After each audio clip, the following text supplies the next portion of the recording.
Hi, I'm John from Toffee Studios, and first of all I just want to apologise for the lack of video content. Life has been very difficult for us at the moment because we have been through quite a lot at the moment with guinea pig health issues and the loss of 2 guinea pigs. We're also dealing with a family member as well that's got very sick as well, so the video content has kind of had to go on the back burner, and we've been concentrating mainly on getting the things out for the shop so that you guys can have nice items for your guinea pigs. I'm going to start with giving you the update on the guinea pig herd, because as you are aware if you've been watching social media, it has changed a lot. First one, I'll start with Earl, because we did lose him sadly in January, but it was a long time coming. He was 7 years old at the time, and for the last year or so we'd noticed he was slowing down and he was spending a lot of time in his own hide and not coming out much. In fact, there was days which we don't show this, but there was days where he would just stay in the hide and we had to literally put food in front of him and hand feed him and even bring water to him just to make sure that he was fed and watered properly because he was so poorly. Later on, as we got coming into November, we did notice he was struggling to walk, and instead of his back legs walking normally like this, he was sort of bunny hopping with both the back legs going together, and it looked like it was causing him a lot of pain. So at that time I was looking at what we could do for him, and the vets were just offering him things like Meticam, the standard painkiller that you get, but it wasn't really doing anything for him. So I did start looking into getting some of the CBD cream that Saskia has at LA Guinea Pig Rescue. But when I did read that if it gets stuck in customs, which can be a thing that sounds like it does happen fairly often, that's it, it's lost. So I didn't really want to risk that. So instead what I did was I started researching what was actually in the cream, and I had to look for something very similar, and we did manage to find some hemp oil gel that is very similar to what Saskia gives in the CBD. Now, we was very cautious when trying this, and I did put a little tiny drop on his ear, not expecting it to do too much, but as long as he was okay with it, that we were going to be okay. But we noticed after I'd put it on and I stroked him for about 10-15 minutes, and when I put him back down, he seemed to be using his back legs almost normally. There was some stiffness there, but he did look a lot better when he was moving. So through December we started giving him a dose of that every day, probably about half a pea-sized amount on his ear, and he did seem to improve his life drastically, and it was brilliant all the way through Christmas, because we didn't think he was going to make it to Christmas. So all the way through Christmas and New Year it was spot on. He even managed to make a companion vet visit with Lumi, because she had a hair poke with a tiny bit of hair that got stuck in her eye. So we took him with her to the vets, and he kept her company and did really well with that. And then early January he just started going downhill. He started pooing less, he started eating less, until eventually he just completely gave up and just stopped eating. And when we took him to the vets for the final time, they said, look, we can't see anything wrong with him, and he was very old and very frail at the time.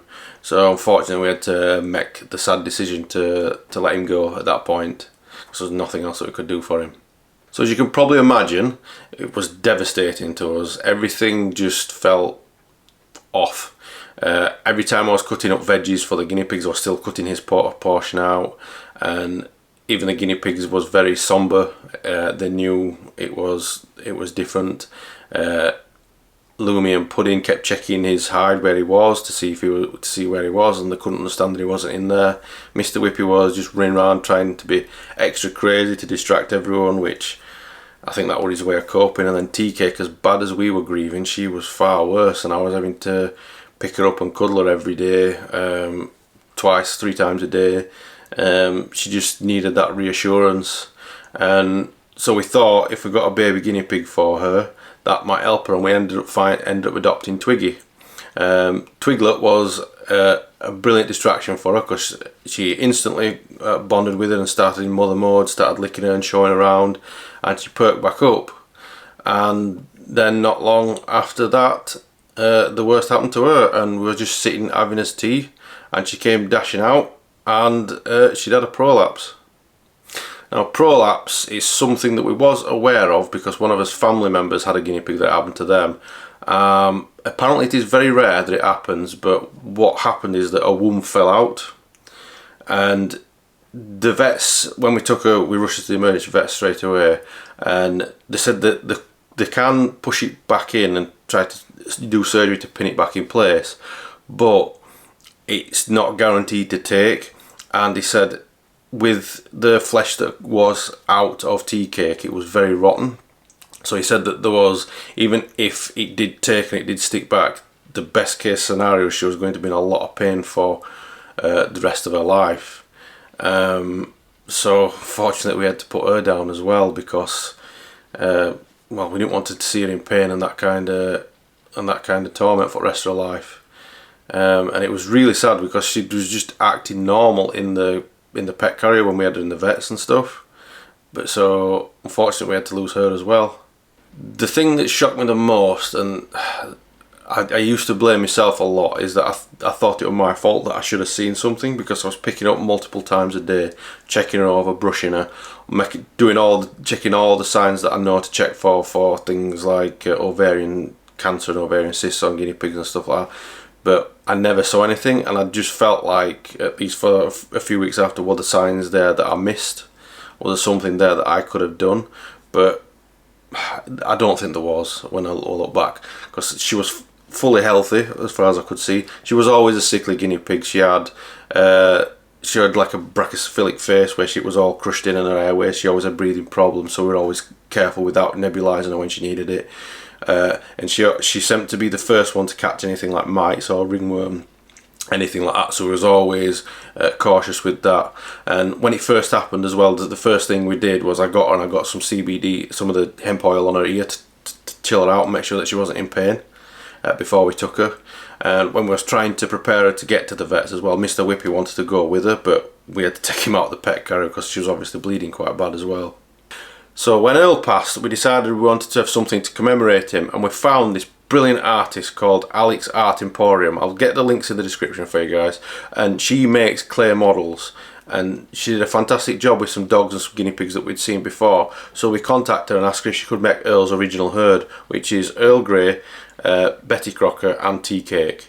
Now they were the three that we had together for originally, and we decided to have that made just after Earl passed. And not long after we got it, that's when this happened to Teacake as well. So we have this lovely clay statue, and I'll get the links for you guys so you can check out more of her work, and if you want to get something done yourself, you can do.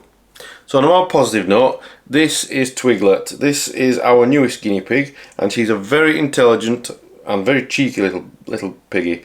She's very active and very confident. She was able to come out of the cage on her own straight away with no problem, and she's learnt where we keep the pea flakes, and she's quite happy to come up to us and sit on his feet while we give her pea flakes, teaching the other guinea pigs how to do the same. And her and Pudding have become like double trouble, like two peas in a pod. They're all over the place together.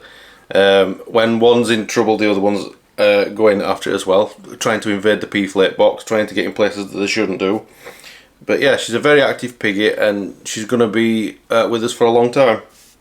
So while I appreciate this video has been a bit of a somber one, we would appreciate a like if you feel you can do. If not, we would really appreciate if you can leave a heart in the comments for Earl and Teacake to show how much that you miss them, just like we do. I've been John from Toffee Studios, and I'll see you next time.